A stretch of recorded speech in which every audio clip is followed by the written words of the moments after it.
अस्सलाम वालेकुम dear student. जैसे कि हमने एक सीरीज स्टार्ट की हुई है जिसके अंदर आप लोगों के साथ फर्स्ट ई कैट 2024 के पेपर में जो क्वेश्चंस आए थे वो विद एक्सप्लेनेशन आप लोगों के साथ शेयर किए जाते हैं और उनके रिलेटेड और भी जिस टाइप के क्वेश्चंस पॉसिबल हैं वो भी आप लोगों से शेयर किए जाते हैं।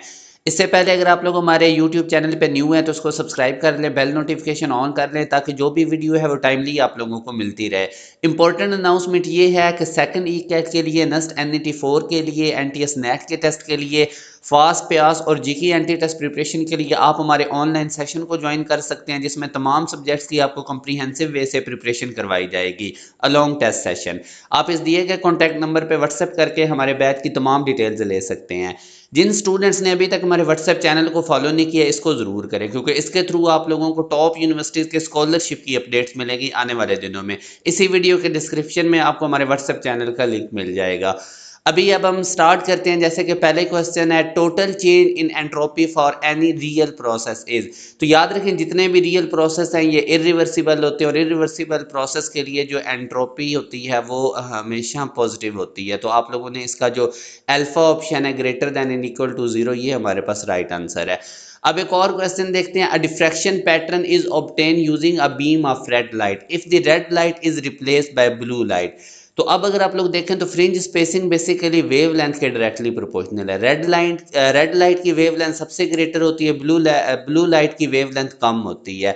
अब जब आप रेड लाइट को ब्लू लाइट से रिप्लेस करेंगे तो वेव लेंथ कम होने की वजह से फ्रिंज स्पेसिंग भी हमारे पास कम हो जाएंगी।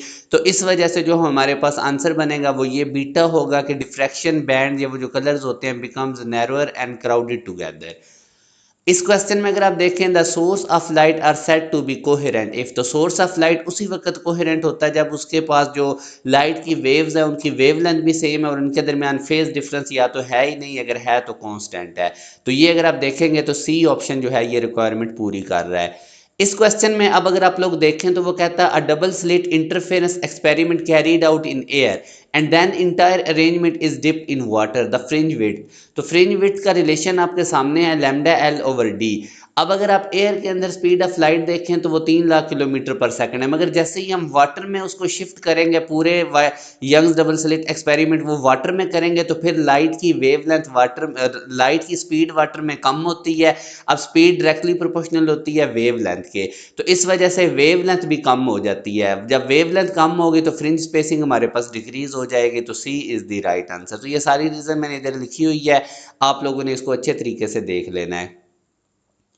अब नेक्स्ट क्वेश्चन है, in Young's double slit experiment the central point on the screen. तो ये हमारे पास ब्राइट होता है, इसका अल्फा राइट आंसर है। एक और क्वेश्चन अगर हम देखें तो in a Young's double slit experiment the distance between the slits is gradually increase the width of the fringe.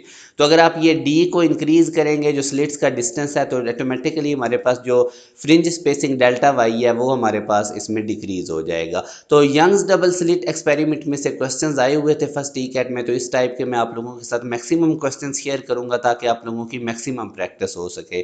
और जो स्टूडेंट्स भी तमाम सब्जेक्ट्स की एक प्रॉपर वे से प्रिपरेशन करना चाहते हैं तो आप हमारे बैच को ज़रूर ज्वाइन करें। इस दिए गए कॉन्टैक्ट नंबर पर व्हाट्सएप करके आप तमाम डिटेल्स ले सकते हैं। अपना ख्याल रखिएगा। अल्लाह हाफिज़।